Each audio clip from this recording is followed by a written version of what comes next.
you one of those people who know you should be using Facebook for your business, but you get a bit overwhelmed when trying to understand how to best use it and what the real difference is between a business page and a Facebook group? Does it really matter if you know the difference? If that's you, I'll tell you right now, the answer is yes, it matters. Stick around and I'll tell you even more about the differences between Facebook groups and pages and how to best utilize them for your business. Welcome to the next episode of the BizMagic podcast, sharing expertise and solopreneur journeys to help business owners find the magic in their businesses by being more productive, focused, and successful. I'm Patty Meyer, the founder of BizMagic, where I help entrepreneurs, solopreneurs, and small business owners clear their plate so they can get back to doing what they love, running their business. You've heard time and again how important it is to be on Facebook and have a stellar interactive Facebook page. But when you've gone through the effort to put it up there, you get so little interaction that you may feel like you're failing at Facebook. And then you click over to a group you belong to and see tons of people interacting, and you know there are people on Facebook that are liking and sharing and commenting, but why aren't they doing that on your page? Well, what you heard is true. It is important to have a presence on Facebook, but in doing so, it's also important that you understand how best to optimize your presence there so you get traction and interaction. And one of the best ways to do that is to utilize both Facebook groups and business pages for your business. So today, we're going to talk about just that. Now, before we dive in, I want to make it clear that I am not a highly trained social media strategist. I'm an entrepreneur like you who has spent a lot of time working on Facebook for my business and for those of my clients, and has had extensive conversations with some great social media strategists that taught me tons about this medium. So what I'm sharing today is what I've learned through those conversations and my own experience. If you want to really dive in deep and blow up your social media, I highly recommend you get a strategist to do that for your specific business. Okay, now that that disclaimer is out of the way, let's jump in. You've built a Facebook business page because that's what you're supposed to do, but you are seeing little engagement. Why? Well, that's because unless you're sponsoring content at a rate of quite a bit more than $20 a month, only about 3% of the people who actually like your page see its content in their newsfeed. That's right, 3%. You can do the math there. If 100 people like your page, 3 of them will see your stuff. And obviously, not all 3 are even going to interact. Thus, you have low interaction. So it's not that you're failing at Facebook. You just have to learn to play it better. Facebook pages are so monetized that they can feel useless to put content on. But there are still a few reasons to continue doing so. First and foremost, a lot of people have turned to Facebook business pages to establish a business's credibility. While a lot of people still obviously Google your business to find its website or maybe look you up on Yelp, a lot of people pop right over to Facebook and look at your business profile.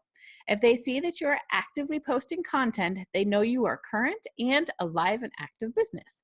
So that is to say, even if you don't see direct engagement on your page, it doesn't necessarily mean that people aren't looking at it.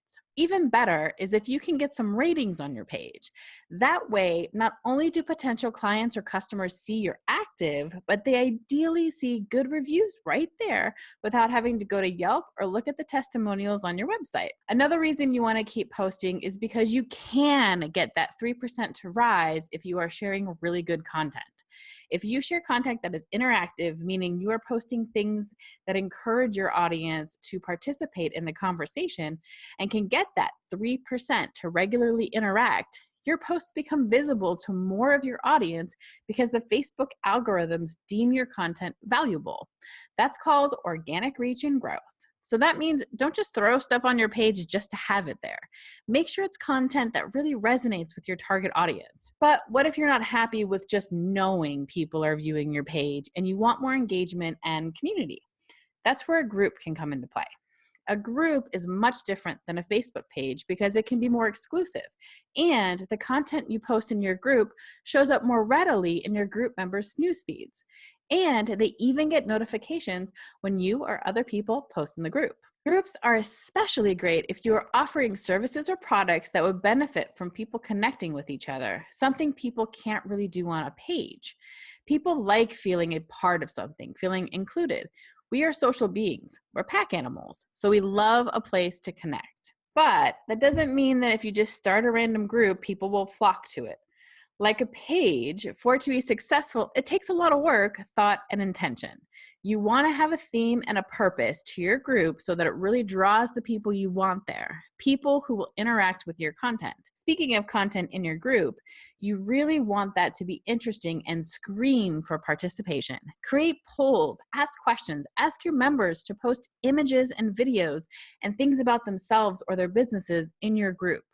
Utilize Facebook Live in your group and encourage your group members to do the same. A successful and active group is a willing and active audience for your business. If you have a group specifically in the hopes of selling products or services to your members, do it in a way that is genuinely trying to solve their problems and don't try to sell regularly. People are not joining a group to buy from you. They are joining the group for community. Give them that first, then you have a much more willing audience. So that's my fairly quick gist of Facebook business pages and groups. While groups are great to run, you have to have a real purpose for having a group outside of just selling. If you have that, the success you can get with a group is incredible. And whether or not you choose to have a group, I highly recommend that no matter what, you have a business page. If you can't put tons of time and effort into creating engaging posts to grow your organic reach, then at least put some content up there regularly so that anyone seeking you out online sees you're an active business. And now I want to hear from you. Do you still have questions about groups and pages on Facebook? Or do you have a tip to grow engagement and reach for pages and groups?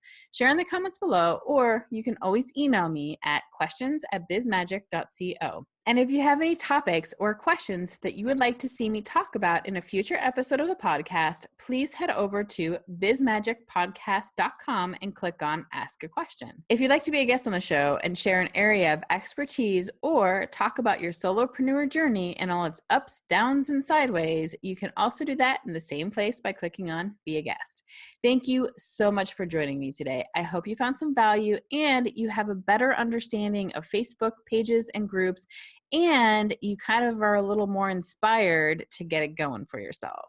If you like what you saw here today, please like, share, comment, and subscribe. Then join me next time when I talk with Rhodesia Jackson, founder and creative director of Rhodesia J Designs, specializing in supercharging websites and branding with looks, personality, and a marketing mindset. You don't want to miss that. Till then, keep the magic in your biz.